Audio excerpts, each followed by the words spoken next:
What's up guys, Mike here, the Detroit Borg, and today we finally get a chance to look at the iPad Pro, Apple's largest iPad and its most powerful iOS device. It's available in three configurations, a 32GB or 128GB Wi-Fi only model at $799 or $949, or you can get the 128GB version with cellular for $1079. This effectively means you will need to spend almost $300 extra to get a cellular version of the iPad Pro, which is also the only version with a GPS antenna for navigation. Now, it's available in the same colors as the smaller iPads, including silver, gold, and space gray, and we will be taking a look at all of them in this video. The packaging is pretty familiar for Apple. We have the iPad's slender 6.9mm profile on the front of the box and the iPad Pro branding along the side in its appropriate colors. On the back, we'll find our specs and details clearly marked, and in this case, we have two 128GB cellular models and one baseline Wi-Fi model. First up, let's flip over the boxes so we can slice off the shrink wrap plastic. Removing all the plastic, we can flip over the boxes so we can lift the lids on all three of them. First up is Space Gray with its stealthy black bezel. Next up is Classic Silver with its bright white bezel. And following that, we have the Gold iPad Pro, which also sports a white bezel. Getting to the Space Gray model first, we can see that it's wrapped in a frosted plastic wrapper like most Apple products launched this year. The iPad Pro feels very light for its size, and at 1.57 pounds, it's about as heavy as the original iPad, which certainly makes it much heavier than the iPad Air 2, which is a little less than a pound right now. Next up, in stark contrast to the Space Gray, we have the silver and white iPad Pro, also wrapped in frosted plastic. And as you can see, in this case, we have a cellular version, which has a white plastic trim piece at the top for radio transparencies. And lastly, we have the gold model, which will match my existing gold iPad Air 2 and iPad Mini 4, which we'll compare it to in this video. This is also a cellular model with a white plastic trim piece at the top. Now, if we had a cellular version of the Space Gray iPad Pro, this piece would have been black instead of white. Accessories are the same for both, including a 12-watt power adapter, which is used to charge the iPad's large 38.5-watt battery, which should last 10 hours of normal use over Wi-Fi. The charger also has a removable wall adapter to add extension cables or international adapters. And of course, we need a lightning cable, so a USB Type-A to lightning cable comes included, which is nicely wrapped up. And lastly, we have a packet containing a SIM ejection tool, something you won't find included with the Wi-Fi models. Inside the packet, we'll also find a quick start guide, warranty information, and some white Apple stickers. Before we take a close look around, let's boot up our iPad Pros to get them set up for the first time. Incidentally, the boot screen on the iPads match the bezel colors for each iPad. Now, like the other iPads, the iPad Pro does incorporate Touch ID, which works with Apple Pay. The setup is a familiar process, and you can skip this if you want and set it up later.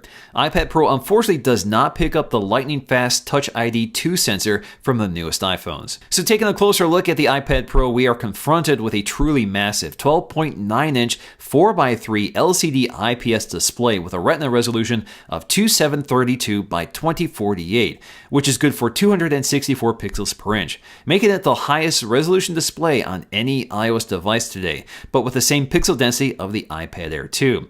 Now, like all recent iPads, the display is laminated to the glass with no visible distortion when pressed, although you can see the glass and display flexing if you press firmly. At the top, you'll find the venerable 1.2 megapixel FaceTime HD camera with an f2.2 aperture, which is good for 720p HD video. This is effectively the same camera we've had on recent iPads for a couple years. Down below, we'll find our home button incorporating Touch ID, which is covered in sapphire glass and surrounded with a color-matched metal ring, which acts as a capacitive trigger for the Touch ID feature. Along the back, you'll find no major design revolution here. It looks like all the current generation iPads with a rigid all-aluminum unibody frame and a polished color-matched Apple logo at the center, which is once again a standalone component and not etched into the metal. So again, nice attention to detail.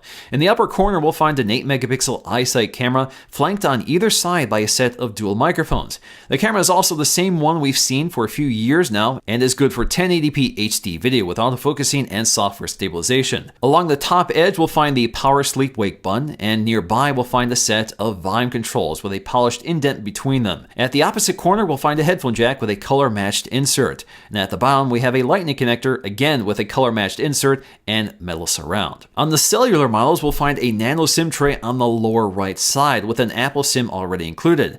This SIM can actually be used to activate a number of services, so you don't need to purchase a specific SIM for each carrier. You can basically set this up under settings. The iPad Pro also features a radically different speaker design than previous iPads, with speakers at all four corners. The iPad actually has resonance chambers milled into the metal frame and covered with a carbon fiber cap. This creates a very dynamic soundscape and lower resonance, which creates a much fuller and immersive sound. The iPad can also adjust speaker output depending on orientation, which means the speakers always sound balanced. Now, with these resonance chambers, there is a noticeable amount of vibration in the chassis, especially with the speakers at higher volumes. And if you're holding the iPad in landscape orientation, this means your palms are near these speakers, which can distort the audio even with another set of speakers to compensate. Audio does sound really impressive, and it's certainly the best audio experience on any tablet today, but my only complaint is that audio sounds a bit distant or muffled and not as crisp and clear as a set of front-facing speakers. Also unique to the iPad Pro is a new Smart Connector, which is a set of pins integrated into the side of the iPad,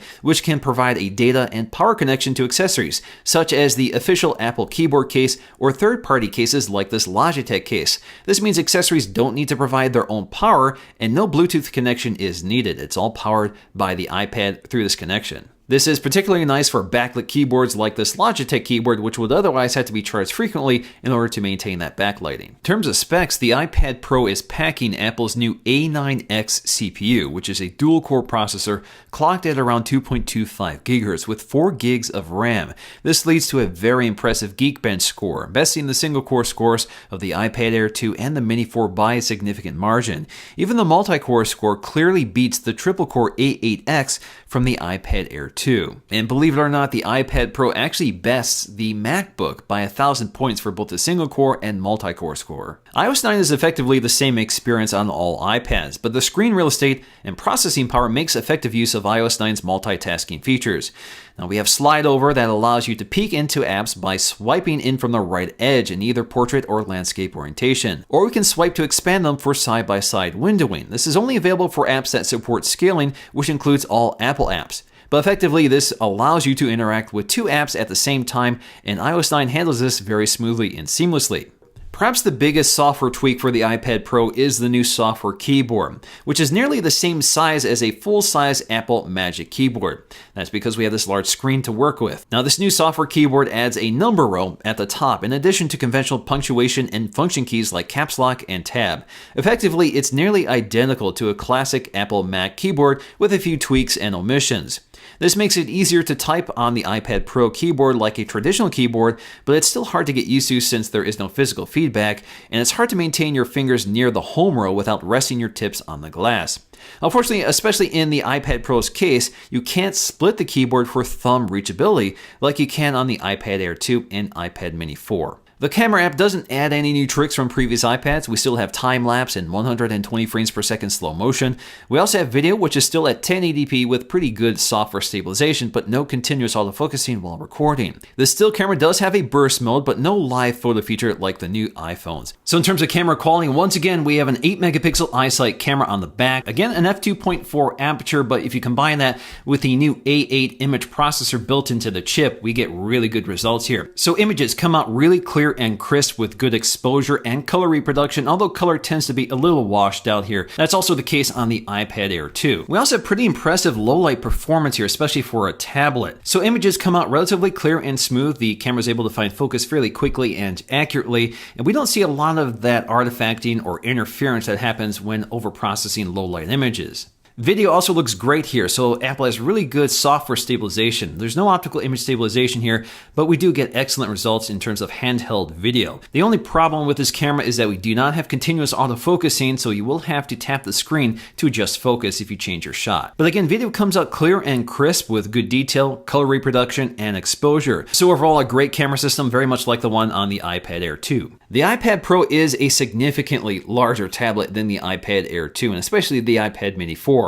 In fact, the iPad Pro has 70% more screen real estate than the iPad Air 2. Now, compared to some of Apple's laptops, the 4x3 iPad display is actually much larger than that of the MacBook, and it's closer to a 13-inch MacBook Pro. And once you start adding keyboard accessories, this actually turns into a fairly large laptop. We also get a host of new accessories for the iPad Pro. The two biggest ones are the Smart Keyboard. We're going to have to take a look at this in a separate video because it's not launching alongside the iPad Pro in retail stores. We also have the Apple Pencil, which is a stylus designed specifically for the more sensitive touchscreen of the iPad Pro. Again, we'll take a look at that in a separate video. We do get some cases for the iPad Pro, including a silicone case available for $79 in charcoal gray or white. We can also pick up a matching smart cover for $59, and just like other iPads, it magnetically attaches to the side of the iPad and folds up and puts the iPad to sleep or wakes it up. Ultimately, the iPad Pro is a tough one to categorize.